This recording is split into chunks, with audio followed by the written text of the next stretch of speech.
ग्वालियर का युगों पुराना पहरेदार पर्वत, इस इतिहास में डूबी धरती का अकेला साक्षी।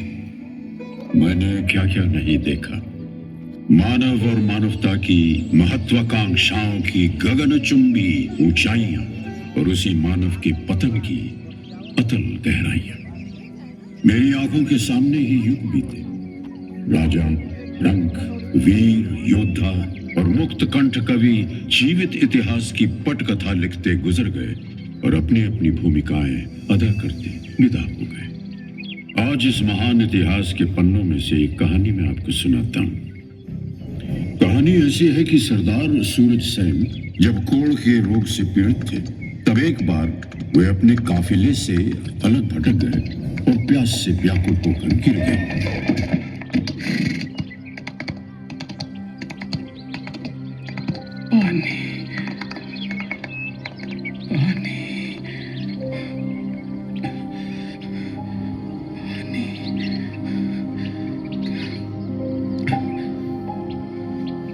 कोई है, कोई मुझे पानी पिला दो। पूर्वाय गिरये पश्चिमायाद्रये नमः। ये गुरुदेव मेरी मदद कर सकते। गणानां पतये दिनाधिपतये नमः। मैं प्यास से व्याकुल हूँ, मेरी सहायता कीजिए। अवश्य पुत्र, आओ, मैं तुम्हें पास की एक शिला के पास लेकर चलता हूं, जहां एक गुप्त झरना है। आओ मेरे साथ, चलो।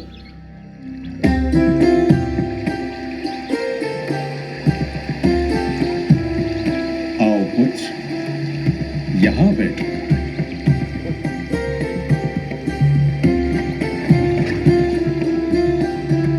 लो वत्स, इस कुंड के जल को ग्रहण करो, सब ठीक हो जाएगा।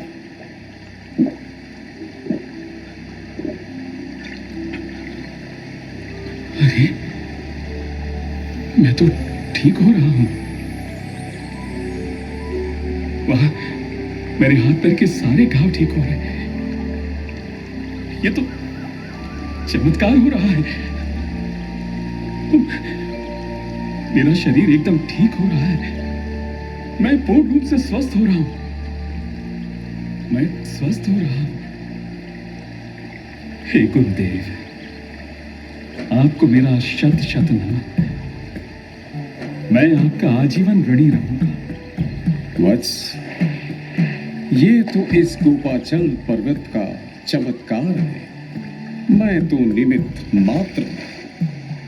यदि तुम मेरा आभार प्रकट करना चाहते हो, तो इस झरने के चमत्कारी जल को संचित कर एक कुंड बनवाओ, जिससे समस्त मानव जन इसका लाभ उठा सके। और इस तरह सूरज सेन ने ये कुंड बनवाया और उसके बाद उसने यहाँ अपने किले की भी स्थापना की।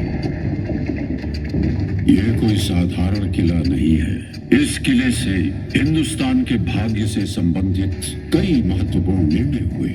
प्राचीन और मध्यकाल में बहुत से राजाओं और साम्राज्यों की लहरें ग्वालियर से होकर गुजरी और जाहिर है कि उनमें से कुछ अपनी छाप भी छोड़ गई। इस किले के निर्माण में कई राजाओं ने योगदान दिया, जैसे मेहरकुल कन्नौज के यशोवर्मन, गुर्जर प्रतिहार राजा मिहिरभोज, कच्छप घाट वंश के राजा कीर्तिराज, हिंदवी स्वराज्य के योद्धा और हिंदुस्तान के पाटिल राजर्षि महादजी सिंधिया। इसी किले ने 11वीं शताब्दी में खूंखार आक्रमणकारी महमूद गजनवी के विनाशकारी आक्रमण तक को रोक दिया था।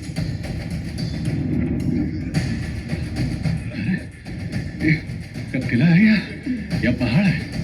ये तो बिल्कुल नामुमकिन है।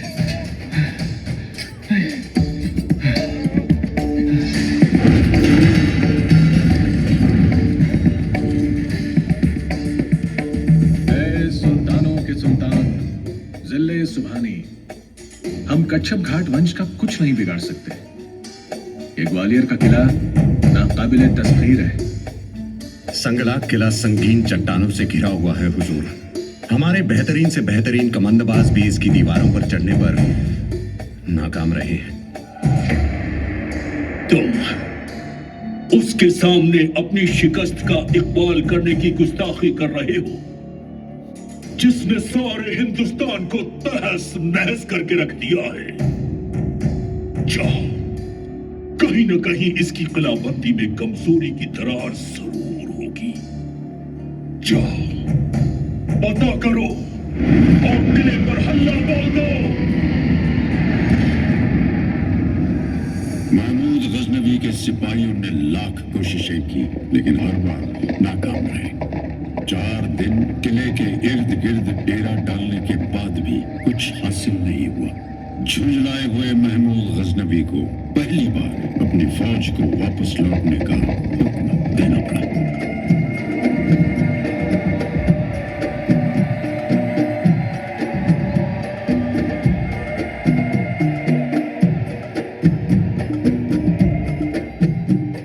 कच्छप घाट के वीर योद्धाओं को बार बार खतरों का सामना करना पड़ा। पहले महमूद गौरी और तुर्की फौज, फिर दिल्ली के गुलाम वंश के सुल्तानों से। फिर भी वीर राजपूतों ने आखिरी दम तक लड़ने की ठानी थी। कच्छप घाट के वीर योद्धाओं, समय आ गया है। अब हमारे सामने एक ही रास्ता है, जिल्लत या मौत। जो दृढ़ राखे धर्म को, ते ही राखे करतार।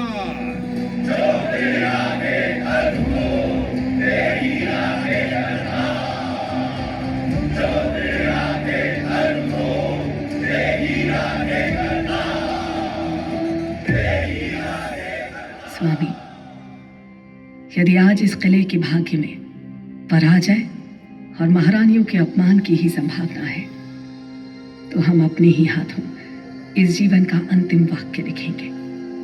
हाँ महाराज, पराजय से बेहतर मृत्यु को गले लगाना हमें मंजूर है। दासियों, जाओ, हमारे 16 श्रृंगार की तैयारी करो। सज सवर कर हम मृत्यु का आलिंगन करेंगे। जाइए महाराज, रणभूमि में जाइए। राजपूत वीरों की परंपरा के अनुसार अब हमारी भेंट स्वर्ग में ही होगी। राजपूत वीरांगनाओं, आपका साहस और शौर्य किसी भी महान राजपूत वीर से कम नहीं।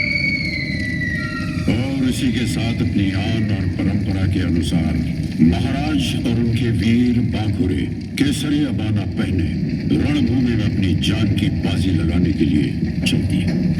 सैनिकों, कूच करो!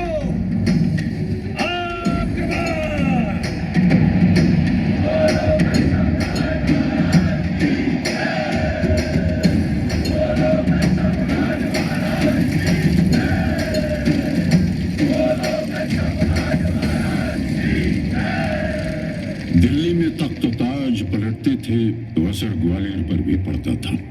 ग्वालियर किला दिल्ली की खिलजी वंश और फिर तुगलक वंश के हाथ आया। तुगलक द्वारा वीर सिंह तोमर किले का राज प्रमुख नियुक्त किया गया। वीर सिंह ने शीघ्र ही अपनी स्वतंत्रता की घोषणा करके तोमर वंश की सत्ता की स्थापना की। तोमर वंश ने ग्वालियर पर लगभग 200 सालों तक राज किया। जब सन 1450 में महाराज डुगरेंद्र सिंह का राज तिलक हुआ, तोमर वंश इस राज्य क्षेत्र में महत्वपूर्ण राज शक्ति बन गया था। 1486 में तख्त पर एक राजा बैठे।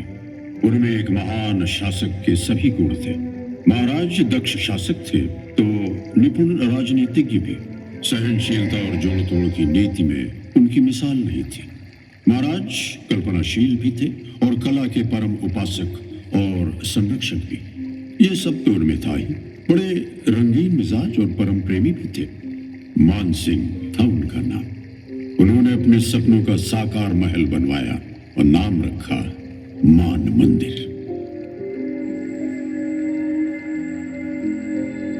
भाई, हिंदुस्तान में महल तो बहुत है, पर इस जैसा नायाब महल कोई नहीं। अरे ये इतना ऊंचा है कि हवा भी इसकी चोटी तक नहीं पहुंच सकती है।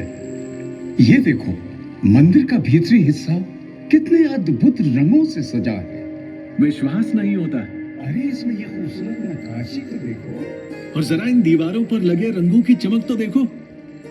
मेरी तमन्ना है कि मैं जमीन के अंदर बने केसर कुंड की बगल वाले ठंडे कमरे में जाकर देखूं। सुना है वहाँ रानियां सोने के खंभों पर लगे रेशम के झूले में झूलती है। राजा मानसिंह तो बस हर नर नारी के दिल और दिमाग में बस गए। लोग आज भी गुजरी सुंदरी, नन्ही और मानसिंह की प्रेम कहानी सुनाते हैं। एक बार जब राजा शिकार पर निकले तो उन्होंने खूंखार जंगली भैंसे से मुठभेड़ करते हुए एक लड़की को देखा। हे भगवान, ये कौन लड़की है जो देवी की तरह भाले चला रही है? कमाल हो गया। देखो देखो देखो, क्या भाला चला है? अरे वाह, क्या बात है! कितनी ताकत है इसमें, कितना कमाल कर दिया इस लड़की ने। अरे चुप करो, महाराज आ रहे हैं, सावधान! वाह, शाबाश। उस लड़की को हमारे पास लाया जाए। बहादुर और सुंदर लड़की, तुम्हारा नाम क्या है?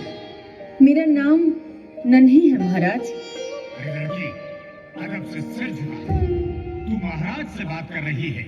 इसे ऐसे ही रहने दो। लड़की, तुम बहुत सुंदर हो। तुम्हारे लिए ये नन्ही नाम ठीक नहीं है। मैं तुम्हारा नाम मृगनयनी रखता हूं, हिरनी सी आंखों वाली लड़की। हम तुम्हारी वीरता से अत्यंत प्रभावित हुए हैं और तुमसे विवाह करना चाहते हैं। ब्याह के लाने मेरी कछु शर्तें हैं। तू का महाराज को नहीं पहचानी? इनके सामने नजरें झुका के आदर से बात कर। शांत, आप बीच में मत बोलिए। हाँ, हम तुम्हारी शर्तें सुनना चाहेंगे, बताओ। महाराज, पहली शर्त, मैं न तो पर्दा में रहूंगी और ना ही एक ही महल में दूसरी रानिन के संग। ठीक है। दूसरी शर्त, हमारी साख नदी ही हमारी शक्ति को कारण है। यो नदी को पानी भी हमें ग्वालियर में चाहिए होगो। तीसरी शर्त, मैं हमेशा आपके साथ ही साथ रहूंगी और हर जगह आपके साथ ही चलूंगी, चाहे युद्ध ही क्यों ना हो। आप जहां जहां जाओ, मैं भी संग ही रहूंगी। मंजूर। राजा मानसिंह ने नन्ही की सारी शर्तों को मानते हुए उसे नए नाम से रानी मृगनयनी घोषित किया।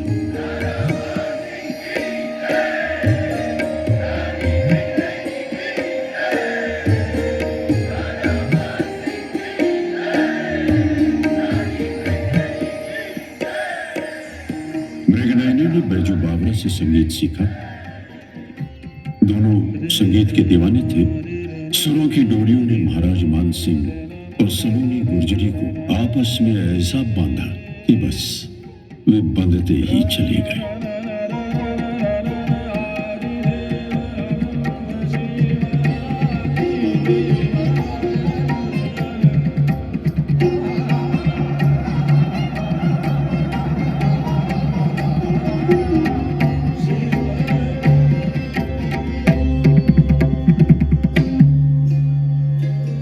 भारत के सर्वोत्तम शास्त्रीय संगीत विधाओं में ध्रुपद का ऊंचा स्थान है। ध्रुपद के सृजन का सहरा महाराज मानसिंह के ही सर है। देश के कोने कोने से संगीत के विद्वान मान मंदिर की यात्रा के लिए आने लगे। महल के विशाल और सुंदर कक्ष भारतीय शास्त्रीय संगीत की सुरताल से गूंजने लगे।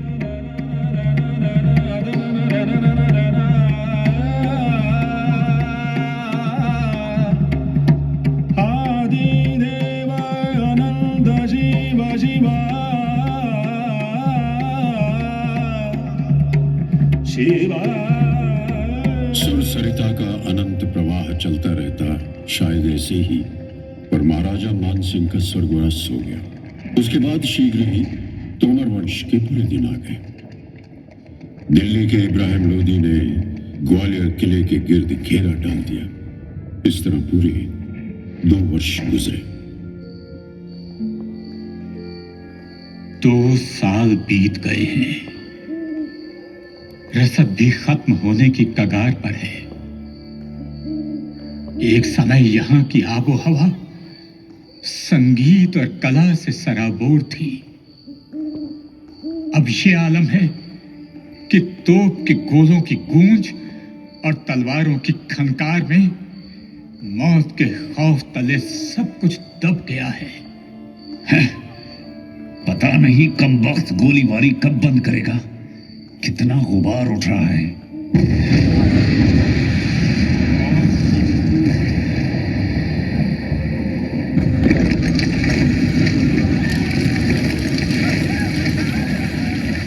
आखिर किले के नीचे एक सुरंग को बारूद से उड़ाकर लोधी सेनाओं ने राजपूतों का सुरक्षा चक्र तोड़ दिया।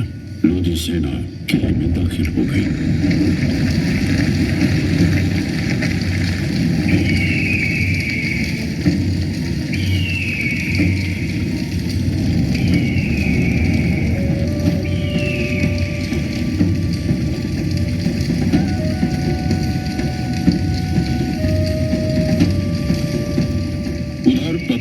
सम्राट बाबर ने भारत पर हमला कर दिया था। बाबर ने पानीपत के मैदान में लोधी सेना को शिकस्त दी, फिर आगे बढ़ा और ग्वालियर के किले को फतेह किया।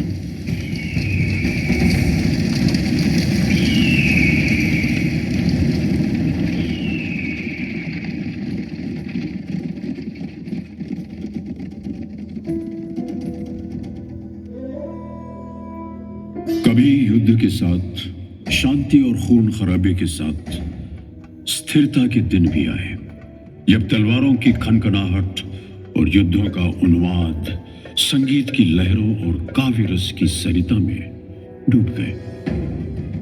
शेर शाह सूरी ने यह किला शहंशाह हुमायूं से छीन लिया था, मगर अकबर की अगुवाई में मुगलों ने इसे जीतकर वापस हथिया लिया।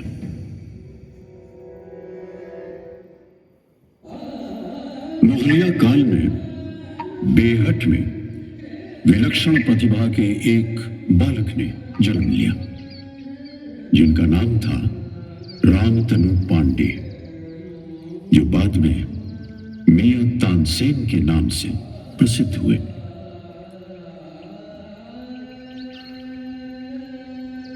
वे तानसेन थे जिनके कारण शहंशाह अकबर की आमद रंग बहार सी खिल उठती थी और जश्न का आगाज हुआ करता था।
प्रति इतना आदर और स्नेह रखते थे कि जब तानसेन अल्लाह को प्यारे हुए तो शहंशाह ने खास फरमान जारी किया कि मुल्क के सभी मौसीकी कार उनके जनाजे में शामिल हों।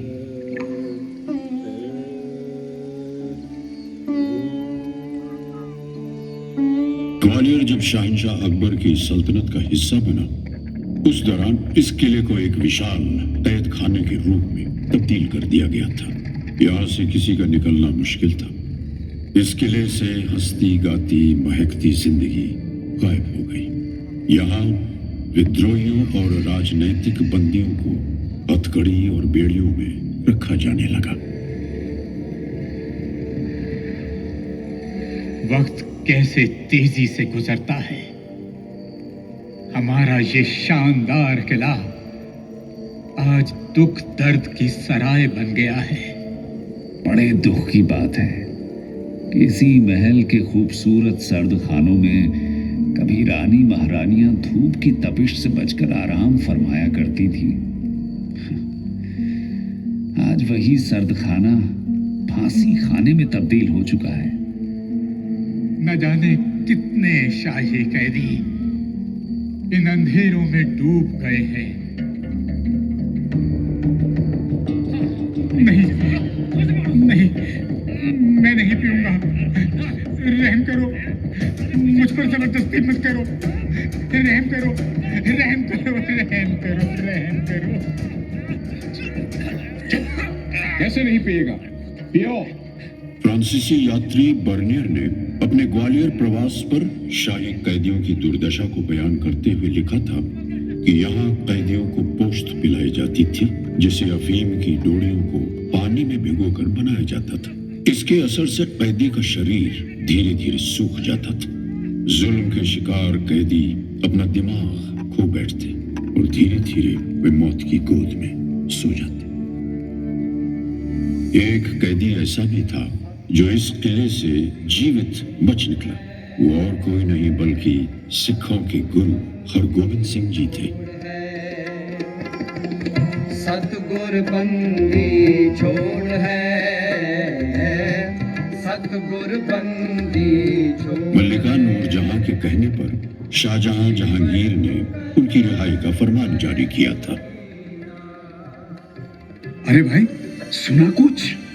गुरु ने किले से अकेले रिहा होकर जाने से इनकार कर दिया है और शहंशाह ने कहा है कि जितने कैदी गुरु के दामन को पकड़ सकते हैं वो उनके साथ रिहा होकर जा सकते हैं। रात भर सभी लगे रहे। गुरु के दामन के साथ एक एक करके कई झालरें टांकी गई, लेकिन गुरु का दामन फैलता ही चला गया। इस तरह 52 कैदी उनके साथ रिहा हो गए।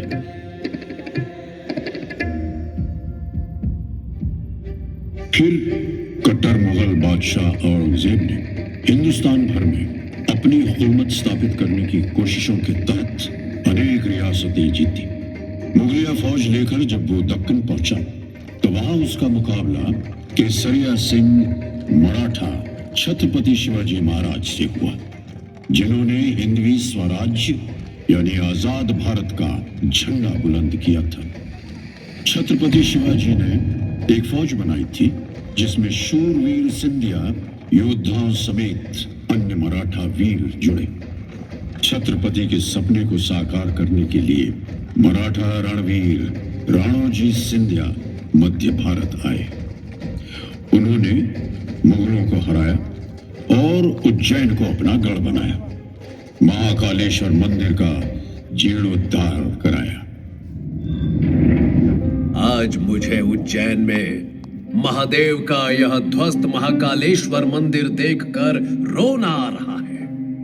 बड़ी पीड़ा होती है कि 500 साल से उज्जैन नगरी में सिंहस्थ कुंभ का आयोजन बंद है।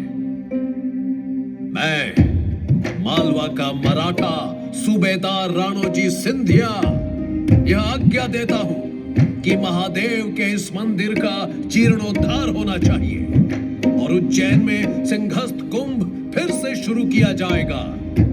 बोलो हर हर महादेव, हर हर महादेव, हर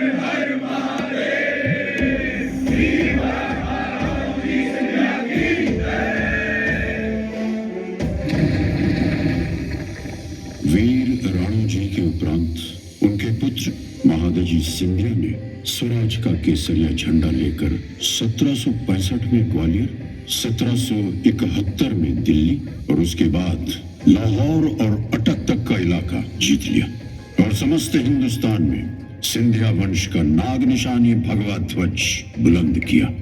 महादजी सिंधिया ने गुलाम भारत में फिर से स्वतंत्रता का डंका बजा दिया। मेरे साथियों, आज सिंधिया फौज ने केसरिया झंडे के नीचे सभी हिंदुस्तानियों को एकत्र कर दिया है। हमने अफगानी सेना को सिंधु नदी के पार खदेड़ दिया है, मुगलों को अपनी शक्ति के अधीन कर लिया है। समस्त भारत में हमारी शक्ति स्थापित हो चुकी है। अब हमें भारत को अंग्रेजों से बचाना है। सिंधिया फौज ने अंग्रेजों को मारवाड़, सिरसी, भेलसा, गोहाद, सारंगपुर, कोलारस, शिवपुरी, इलाहाबाद, बड़गांव आदि स्थानों में पराजित कर दिया है, मगर अंग्रेज फिरंगियों का खतरा अभी टला नहीं है। मैं महादजी सिंधिया आप सभी को आश्वस्त करता हूं, जब तक जीवित हूं अंग्रेजों से भारत को बचा कर रखूंगा। अरे सुनो भाई, क्या तुम जानते हो महादजी सिंधिया को पानीपत के मैदान में किसने बचाया? एक मुसलमान बिश्ती राणे खान ने। यही तो भारतीय गंगा जमुनी सभ्यता की खूबसूरती है। मेरे जांबाज सिपाहियों, आज हम अपने बहादुर भाई राणे खान का आदर करने जा रहे हैं, जिन्होंने मुझे दूसरा जीवन दिलाया। आप सबको मालूम है इन्होंने पानीपत की युद्ध भूमि से मुझे कैसे बचाया। मैं उनको और उनके उत्तराधिकारियों को खवासी वाले की पदवी प्रदान करता हूं। हमारे और इनके परिवारों के बीच का रिश्ता हमेशा बना रहेगा।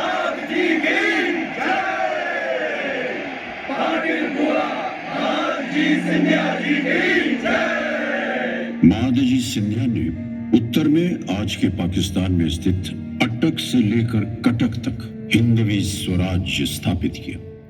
अजमेर, अलीगढ़, आगरा, दिल्ली, सरहिंद, ग्वालियर, अहमदनगर, भरूच और लाहौर जैसे अनेक शहर जीते, लेकिन आखिरकार द ग्रेट मराठा महादजी सिंधिया के वंशजों को अगर कोई शहर भाया तो वो ये शहर ग्वालियर था, जिसे महाराजा दौलत राव सिंधिया ने 1810 में अपनी राजधानी बनाया था। तुम लोग जानते हैं हमने एक एक बहुत खास काम के लिए चुना है। इधर का बागी लोग हमारा साथ देगा, वो दिखाएगा किधर से किला का दीवार पर चढ़ना है। तुम्हारा कपड़े के जूते से कोई आवाज नहीं आएगा, समझा?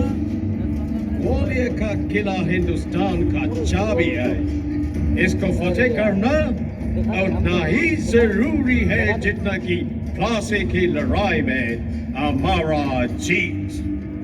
लेकिन बाद में महादजी सिंधिया ने किले पर पुनः कब्जा कर लिया। उनके उत्तराधिकारियों की सैन्य शक्ति से अंग्रेज लगातार परेशान रहे। 1843 में दोनों सेनाओं का महाराजपुर में मुकाबला हुआ। सिंधिया की फौज अकेली लड़ी और नेस्त नाबूद हो गई।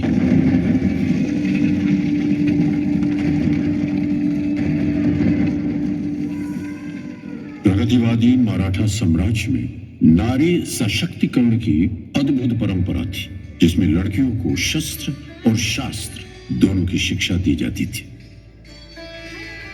उन्हें राजनीति और युद्ध कला का ज्ञान दिया जाता था।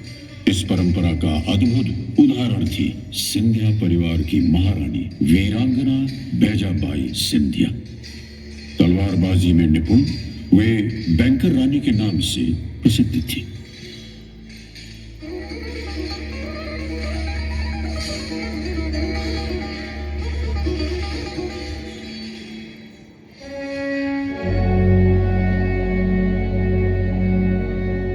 सन 1857 में एक तरफ मेरठ में मुट्ठी भर सिपाहियों ने देश भर में स्वतंत्रता संग्राम की चिंगारी जलाई, दूसरी तरफ मराठा महाराज सिंधिया के नुमाइंदों के साथ हुए गुप्त विचार विमर्श के अनुसार और उनके आमंत्रण पर वीर तात्या तोपे, राव साहेब पेशवा और झांसी की रानी लक्ष्मीबाई नेवालकर की सेनाओं ने ग्वालियर आकर विद्रोह की कमान संभाली। कहते हैं महारानी ताराबाई सिंधिया के कहने पर हमारे जांबाज क्रांतिकारियों के लिए सिंधिया कोषालय खोल दिया गया था।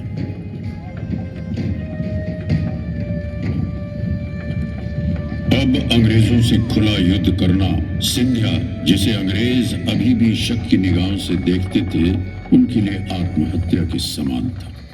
इसलिए ग्वालियर के किले को सिंधिया महाराज की सेना ने रानी झांसी को सौंप दिया था। लेकिन जब अंग्रेज शक्ति भारी पड़ रही थी, तब सिंधिया के नुमाइंदों ने रानी को ग्वालियर से सुरक्षित निकलने की सलाह दी। अंग्रेजी सेनाएं लगातार पीछा करती रही और झांसी की रानी लक्ष्मीबाई नेवालकर ने आखिरी दम तक युद्ध करने की ठानी थी। अंग्रेजी सेनाएं लगातार पीछा करती रही। रानी के घोड़े ने जान दे दी। रानी बुरी तरह जख्मी हुई और वीर गति को प्राप्त हुई।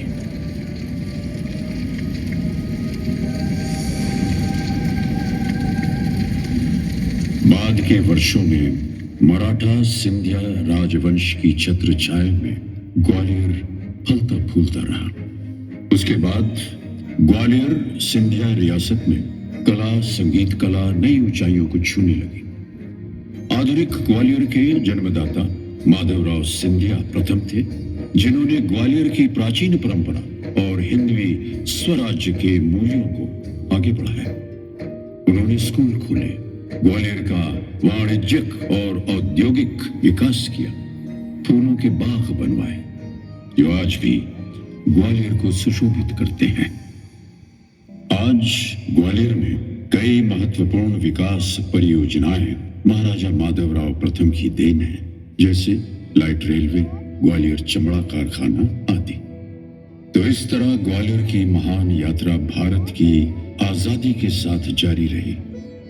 ग्वालियर आज भी कला, सभ्यता और धर्म का एक केंद्र है।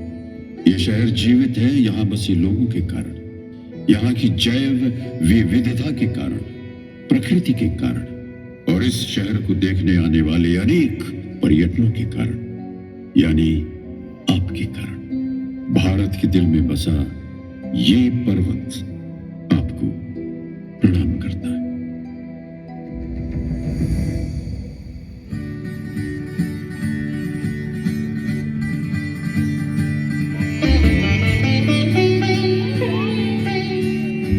पर